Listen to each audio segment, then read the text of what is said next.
Nesse vídeo eu vou falar sobre Keynes e o motivo disso é porque eu fui adicionado no grupo que são os deflacionistas e a galera tá lá discutindo sobre impressão de dinheiro.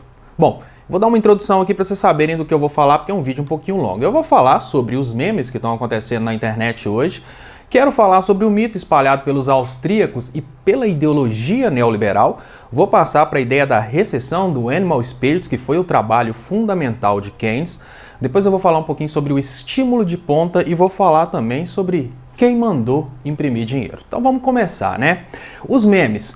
Não sei se vocês prestaram atenção, mas a internet encheu desses memes do tipo desse que vocês me marcaram de quero saber como que imprimir dinheiro vai solucionar os problemas do mundo. E esses memes estão sempre associados a qualquer tipo de ideologia que tira dinheiro de gente rica que pode pagar agência para fazer esses memes. Para vocês terem uma ideia, surgiram memes contra Paulo Freire, que tem ideologias de dar educação para as pessoas. Então todo mundo que é a favor da redistribuição de renda normalmente está sendo objeto de memes. Agora eu vou falar com vocês sobre o mito espalhado pelos austríacos e neoliberais. Gente, o que está acontecendo?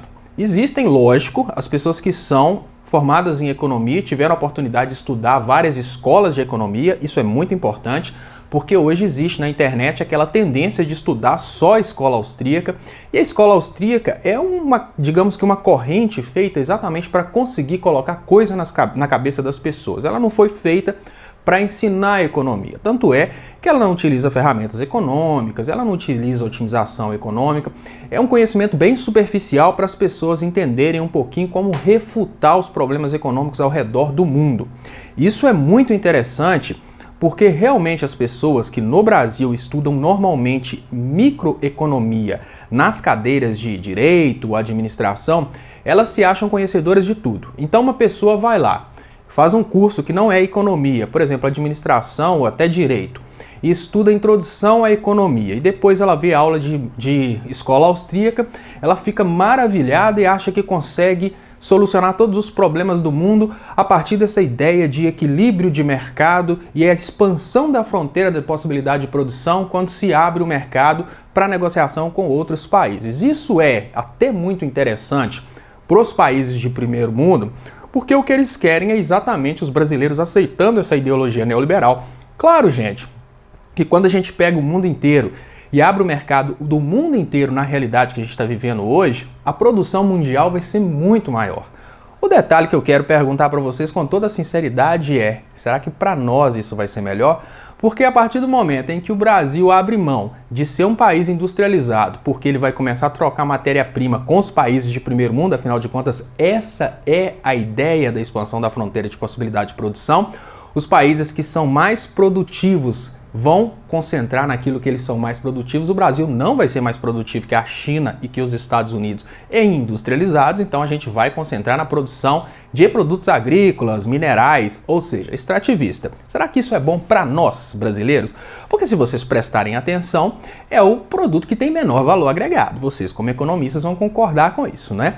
Então, nesse momento, a escola austríaca trabalha fortemente a destruição da ideologia de Keynes, mas eu gostaria de perguntar para vocês, quem aí leu realmente as teorias de Keynes?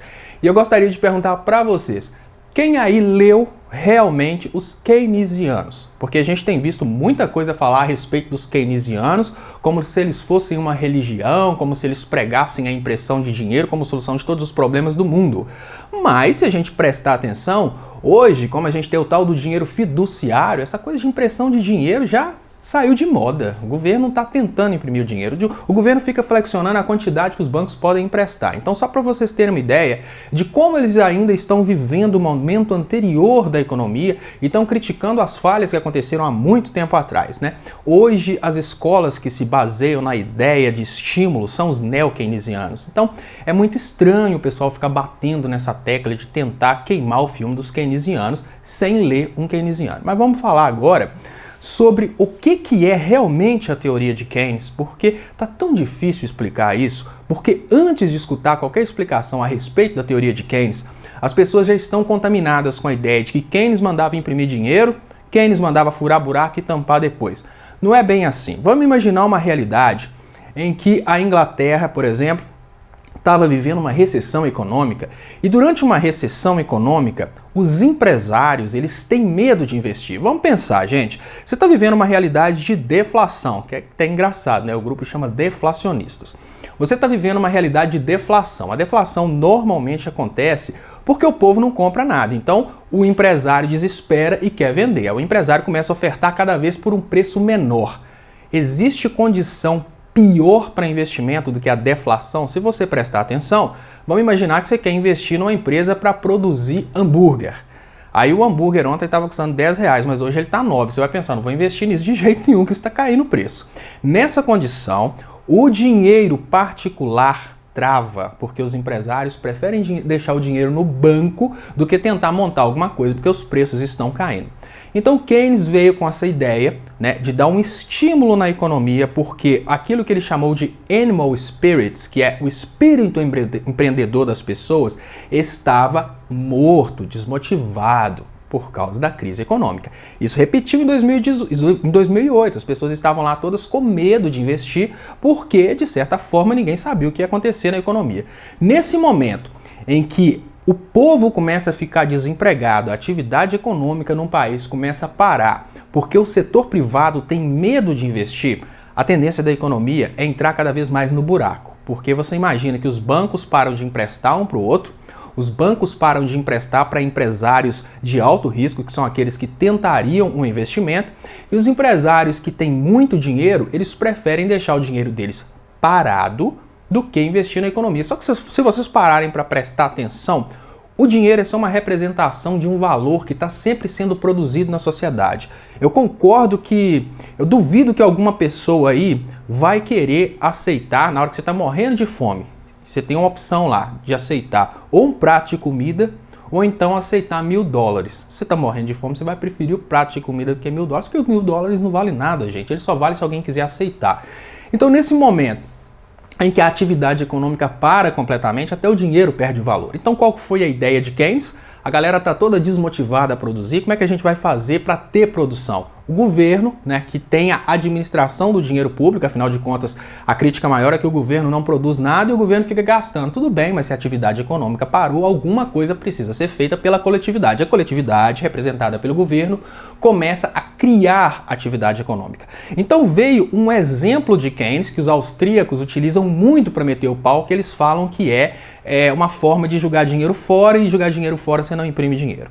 Que o exemplo dele foi, ainda que você tenha que mandar uma turma abrir buraco de um lado e a outra turma voltar tampando esses buracos, na hora que você faz isso numa economia que está toda estagnada e ninguém quer investir, você coloca uma turma para trabalhar e a outra turma, uma turma para trabalhar furando buraco e a outra turma para trabalhar tampando buraco. A atividade econômica primária, essa primeira coisa que aconteceu, ela é realmente inútil, isso foi o exemplo dele. Mas as atividades secundárias que acontecem, porque essa primeira turma ganhou dinheiro, ela vai comprar na economia e vai estimular a volta da produção dos produtos que ela compra, seja roupa, seja comida, seja lá o que for. A atividade secundária volta a existir nesse momento em que essa turma que estava inativa começa a realizar uma atividade econômica. Isso é muito importante vocês pensarem o seguinte agora, gente. Vamos imaginar, né, vamos ter uma hipótese. Está todo mundo em casa porque ninguém tem coragem de fazer mais nada. Então o governo cria uma espécie de atividade, ainda que essa atividade não tenha um valor imediato. Mas por causa dessa primeira atividade, entra um dinheiro na economia. Esse dinheiro foi produzido a partir de produto? Claro que não. Claro que esse é um dinheiro fictício. Pagou o cara para abrir buraco e tampar buraco, não gerou bem, não gerou produção. Mas por causa daquele dinheiro, as pessoas vão começar a produzir alimento, vão começar a produzir roupa, vão começar a vender de novo. Isso estimula a economia e dá um tranco na economia. Claro que isso não é uma forma de administrar para o resto da vida. A teoria dele foi para tirar o Estado, para tirar aquela nação da crise naquele momento. Então, nesse momento em que a Inglaterra estava em muita dificuldade, qual foi a ideia dele? O governo reformar Londres. E foi uma ideia que realmente tirou a Inglaterra da recessão. Colocou todo mundo que estava parado, com medo de investir, colocou todo mundo para trabalhar de alguma forma. O centro de Londres foi todo reformado e por causa dessa reforma os trabalhadores estavam recebendo dinheiro do governo, que vocês gostam muito de falar que não faz absolutamente nada. Com certeza o governo não faz nada. Mas por que os trabalhadores que antes estavam parados estavam recebendo dinheiro do governo, Quem vende comida, quem vende roupa, quem vende vários artigos para aqueles trabalhadores que antes, agora essas pessoas que estavam paradas, agora elas estão produzindo, entendeu? Então isso é o estímulo. Agora, que hora que Keynes falou para imprimir dinheiro para solucionar o problema? Isso é um efeito indireto de uma estagnação econômica em que você precisa pagar esses funcionários e automaticamente você tem que tirar o dinheiro de algum lugar. Se você não tem produção fiscal, porque não tem atividade econômica, você tem, de alguma forma, pagar esses funcionários. Aí entra o tal do imprimir dinheiro. Aí eu vou perguntar para vocês, será que seria melhor deixar a economia estagnada e nenhuma atividade econômica acontecer? Vamos pensar numa Etiópia? Será que essa seria a melhor saída? Porque o mercado já era livre. A crítica maior dos austríacos é libera o mercado. O mercado já era livre. Ninguém queria investir porque ninguém tinha coragem. Então o espírito empreendedor individual não existia. Então Keynes veio com a ideia, já que o indivíduo não consegue investir e a economia está estagnando cada vez mais, o Estado precisa fazer alguma coisa. Procurem essa teoria e agora vamos trazer para uma realidade mais atual. Vamos trazer para a realidade do que está acontecendo no Brasil hoje, a crítica maior que se tem do keynesianismo brasileiro, que é o Bolsa Família. Tem várias críticas, o Bolsa Família tem um monte de corrupto no meio. Gente, mas vamos cair na real. Tem áreas do Brasil onde as pessoas nem conheciam dinheiro antes. Tem área do Brasil onde aquelas pessoas ficavam paradas. Então, a partir do momento que aquelas pessoas começam a receber um dinheiro, elas começam a gerar economia naquele lugar. Aí a pessoa fala, mas você não tem condição de produzir economia se você não produzir produto. E essa é a crítica que eu faço, que com certeza nenhum austríaco nunca vai falar com vocês dessa forma. Eles sempre vão falar que é imprimir dinheiro e não funciona. Mas coloca a cabecinha para pensar da seguinte maneira. Vamos imaginar em uma economia onde existe apenas R$100 e 100 quilos de feijão. Você tem que concordar comigo que nessa economia o equilíbrio vai ser que 1 quilo de feijão custa R$1, certo? Agora vamos pensar que a gente vai fazer um estímulo econômico e esse estímulo econômico, através de uma medida keynesiana, vai distribuir dinheiro em uma determinada região onde todo mundo está parado olhando para cima, não faz absolutamente nada. Porque gerou um determinado estímulo econômico naquela região, a economia que antes só tinha R$100, agora estimulou pessoas que estavam paradas a plantar mais feijão. Antes a gente tinha R$100, 100 quilos de feijão. Mas por que aquelas pessoas estavam paradas? Elas produziram, por exemplo, mais 100 quilos de feijão. No momento que elas produziram mais 100 quilos de feijão, a gente tem um outro equilíbrio. 200 quilos de feijão, R$100, o feijão caiu para 50 centavos. Para a gente trazer para o equilíbrio anterior, a gente pode imprimir mais R$100. Eu não sei se ficou bem claro, porque essa é a parte mais distorcida a respeito da impressão de dinheiro.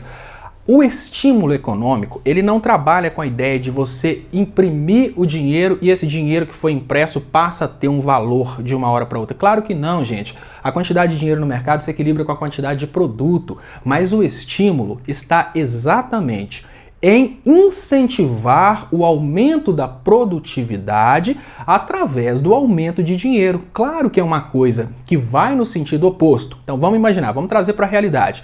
Você tem uma cidade lá do Nordeste onde as pessoas ficavam paradas. Aí você gera um estímulo financeiro naquela região. Como que você vai fazer? Você tem que criar um critério. Um critério bom para isso é o Bolsa Família. Você vai injeta dinheiro na mão daquelas famílias, aquelas famílias começam de uma hora para outra procurar por produtos no mercado. Claro que essas famílias vão começar comprando produtos que existem no mercado externo, que já estavam sendo produzidos. Mas de uma hora para outra, famílias que estavam paradas começam a produzir localmente. Então a gente tem um aumento de produção, porque chegou dinheiro naquele lugar, determinados empreendedores querem aquele dinheiro, e porque eles querem aquele dinheiro, eles começam a produzir para receber aquele dinheiro. Então, através desse estímulo, você consegue aumentar o produto e, para forçar o equilíbrio do produto no preço anterior, você consegue fazer mais dinheiro. Mas não é aquela ideia que os austríacos pregam, que um keynesiano vai sair imprimindo dinheiro para resolver o problema da economia. Isso, quem cai nisso, sinceramente, é estudante de segundo grau que nunca leu uma teoria de estímulo econômico. O raciocínio é completamente diferente. Primeiro você tem 100 quilos de feijão, R$100. Você manda a galera produzir mais feijão, quando o feijão aumenta em quantidade e o preço dele cai, você imprime mais dinheiro para trazer para o equilíbrio anterior. Então, estímulo é aumentar a produção. Estímulo não é imprimir dinheiro para resolver o problema. Claro que os austríacos são contra isso. Aquele primeiro dinheiro do estímulo, aquele dinheiro que foi colocado lá na ponta, sai do bolso dos grandes milionários que patrocinam os think tanks austríacos. Então toda vez que você for ver uma teoria austríaca, entenda, ela foi criada para te convencer que Keynes não funciona, porque o primeiro passo da teoria keynesiana sai do bolso de quem paga a escola austríaca, de quem paga o MBL e de quem paga as teorias e memes contra a escola austríaca. Então, quem mandou imprimir dinheiro? Procura para mim um cientista realmente formado, bacharel em economia, que defende a ideia da impressão de dinheiro. Esse é o desafio que eu faço, porque essa conversa, sinceramente, se limita a sites como o MBL, como Revoltados Online, Escola Austríaca, fica sempre no mundo empírico. Ninguém nunca conseguiu trazer para mim isso de um livro de Keynes ou de um economista bacharel em economia de linha keynesiana. Muito obrigado por ter me colocado no grupo. Espero que tenha dado para entender e até mais.